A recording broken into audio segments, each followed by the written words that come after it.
John Keats 200 বছর আগেকার কথা। লন্ডন শহরের প্রাণকেন্দ্রে ছিল একটি আস্তাবল। এমনি একটি আস্তাবলের পরিচালক ছিলেন টমাস কিটস। নিচে আস্তাবল, উপরে স্ত্রীকে নিয়ে থাকতেন টমাস। স্ত্রী আস্তাবলের মালিকের মেয়ে। কাজের প্রয়োজনে টমাসকে যেতে হতো মালিকের বাড়িতে। সেখানেই দুজনের দেখা, তারপর প্রেম, একদিন বিবাহ। এই ধরনের জ্ঞানমূলক ও অনুপ্রেরণামূলক গল্প পেতে আমাদের চ্যানেলটি সাবস্ক্রাইব করুন, ভিডিওতে লাইক দিন, আপনার মতামত কমেন্টে জানান এবং বন্ধুদের সাথে শেয়ার করুন। বিবাহের 1 বছর পর 1792 সালের অক্টোবর মাসে টমাসের প্রথম সন্তানের জন্ম হলো। যথাসময়ে শিশুর নামকরণ করা হলো জন কিটস। কিটসের জন্মের কয়েক বছরের মধ্যেই জন্ম হলো তার 2 ভাই, জর্জ আর টমের। 3 ভাইয়ের মধ্যে কিটস ছিলেন সবচেয়ে সুন্দর। 7 বছর বয়সে তাকে এনফিল্ডে স্কুলে ভর্তি করে দেওয়া হলো। কিটসের তখন 9 বছর বয়স। জীবনে প্রথম আঘাতের মুখোমুখি হলেন। ঘোড়া থেকে পড়ে মারা গেলেন টমাস কিটস। স্বামীর মৃত্যুর পর কিটসের মা রোলিংস নামে একজনকে বিয়ে করলেন, কিন্তু অল্প দিনেই দুজনের সম্পর্কে ফাটল ধরল। 1 বছরের মধ্যেই বিবাহ বিচ্ছেদ হয়ে গেল। ছেলে মেয়েদের নিয়ে বাপের বাড়ি এলেন কিটসের মা। কিটস তখন 10 বছরের ছেলে। 1810 সালে মারা গেলেন কিটসের মা। মরবার আগে নিজের অজান্তেই রাজরোগ যক্ষ্মার বীজ দিয়ে গেলেন সন্তানকে। মায়ের মৃত্যুর পর পিতৃমাতৃহীন ছেলে মেয়েদের দায়িত্ব নিলেন মিস্টার এবি। স্কুলে ফিরে এলেন কিটস। দিনরাত পড়াশোনা নিয়ে থাকেন, মাঝে মাঝে মনের খেয়ালে কবিতা লেখেন। 15 বছর বয়সে স্কুলের পড়া শেষ হলো। কিটসের অভিভাবকের ইচ্ছা কিটস ডাক্তারি পড়বেন। ডাক্তারি পড়বার জন্য ভর্তি হলেন মেডিকেল কলেজে। কিন্তু যার মনের মধ্যে জেগে উঠেছে কবিতার নেশা, হাসপাতালের ছুরি কাচি, ওষুধ রুগী তার ভালো লাগবে কেন? সৌভাগ্য, সেই সময় তার স্কুলের বন্ধু কাউডেন ক্লার্ক কিটসকে নিয়ে গেলেন সেই সময়কার খ্যাতিমান তরুণ কবি লে হান্টের কাছে। হান্টের সাথে পরিচয় কিটসের জীবনে এক উল্লেখযোগ্য ঘটনা। হান্ট কিটসের কবিতা পড়ে মুগ্ধ হলেন, তাকে আরও কবিতা লেখবার জন্য উৎসাহিত করলেন। হান্ট একটি পত্রিকা প্রকাশ করতেন। সেই পত্রিকাতেই কিটসের প্রথম কবিতা প্রকাশিত হলো। এখানে কিটসের পরিচয় হলো শেলির সাথে। আর ডাক্তারির মোহে নিজেকে বেঁধে রাখতে পারলেন না। অভিভাবকের উপদেশ অগ্রাহ্য করে মেডিকেল কলেজ ছেড়ে দিয়ে স্থির করলেন সাহিত্যকেই জীবনের পেশা হিসাবে গ্রহণ করবেন। কিটস তার 2 ভাইকে নিয়ে লন্ডন ত্যাগ করে এলেন হ্যাম্পস্টেডে। এখানে আসবার প্রধান উদ্দেশ্য ছিল হান্টের সঙ্গ পাওয়া। অল্প দিনের মধ্যে কিটস প্রকাশ করলেন তার প্রথম কবিতা সংকলন। সকলের মনে আশা ছিল এই বই নিশ্চয়ই জনপ্রিয় হবে, কিন্তু দুর্ভাগ্য কিটসের, পরিচিত কিছু লোকজন ছাড়া এই বইয়ের একটি কপিও বিক্রি হলো না। প্রথম কাব্য সংকলনের ব্যর্থতায় সাময়িক আশাহত হলেন কিটস, কিন্তু অল্পদিনেই নতুন উৎসাহে শুরু করলেন কাব্য সাধনা। লেখা হলো প্রথম দীর্ঘ কবিতা এন্ডিমিয়ান। এক অসাধারণ কবিতা। এই কবিতার প্রথম লাইনের মধ্যেই কিটসের জীবন দর্শন ফুটে উঠেছে। A thing of beauty is joy for ever. ইতিপূর্বে কখনো দেশ ভ্রমণে যাননি কিটস, তাই বন্ধুর সাথে বেরিয়ে পড়লেন। ভ্রমণ শেষ করে ফিরে আসতেই দেখলেন তার ভাই টম গুরুতর অসুস্থ। প্রকাশিত হলো তার এন্ডিমিয়ান।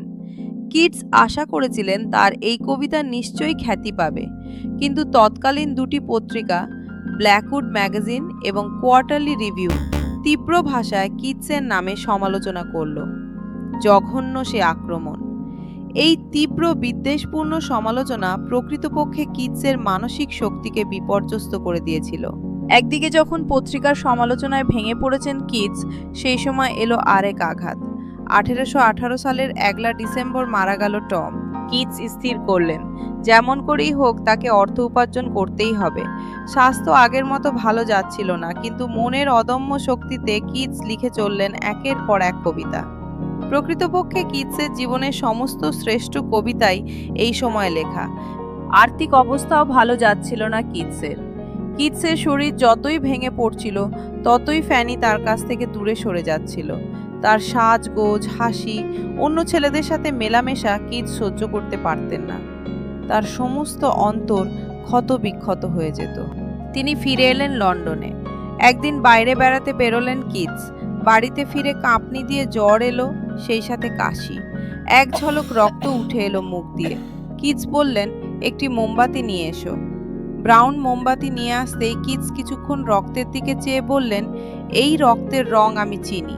এই রক্ত উঠে এসেছে ধমনী থেকে। এই রক্ত আমার মৃত্যুর সমন। ডাক্তার এলো।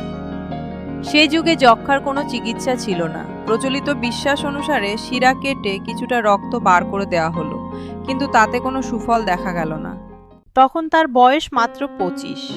গলার স্বর ভেঙে গিয়েছিল, মাঝে মাঝেই জ্বর হতো, গলা দিয়ে রক্ত উঠে আসতো। এই সময় তার সৃষ্টির উৎস ফুরিয়ে আসছিল। এই সময় প্রকাশিত হলো কিটসের তৃতীয় ও শেষ কাব্য সংকলন। এই কবিতাগুলি কিটসকে পৃথিবীর শ্রেষ্ঠ কবিদের পাশে স্থান দিয়েছে। এই সংকলনে একদিকে ছিল কিছু বড় কবিতা, অন্যদিকে ছোট কিছু কবিতা, সনেট। এর মধ্যে উল্লেখযোগ্য হলো ইসাবেলা। হাইপেরিয়ন, গ্রিক পুরাণের কাহিনী অবলম্বন করে লেখা দীর্ঘ কাব্য। The Eve of Saint Agnes, Eve of Saint Agnes. কিটসের আরেকটি বড় কবিতা the Eve of Saint Mark, এটিও অসমাপ্ত। এইসব দীর্ঘ কবিতার পাশাপাশি রচিত তার ছোট কবিতাগুলির মধ্যে ফুটে উঠেছে এক অনন্য সৌন্দর্য। এই ছোট কবিতাগুলির মধ্যে আছে ode to a nightingale, ode on a Grecian urn, ode on melancholy, ode to autumn, ode to nightingale.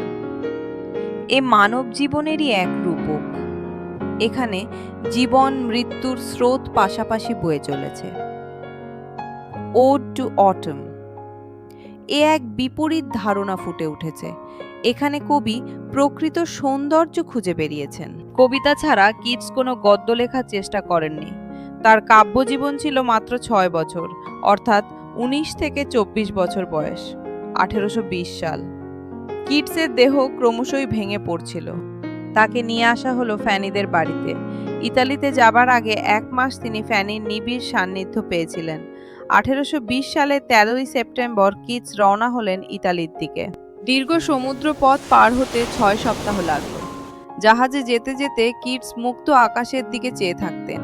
চোখে পড়ত ধ্রুবতারা। মনে হতো মৃত্যুর পর তিনি ওই ধ্রুবতারার সাথে একাত্ম হয়ে যাবেন। 23শে ফেব্রুয়ারি শুক্রবার, 1821 সাল। সমস্ত দিন কেমন আচ্ছন্ন ছিলেন কিটস। রাত তখন প্রায় 11টা। মাথার পাশে বসেছিল বন্ধু শেভার্ন।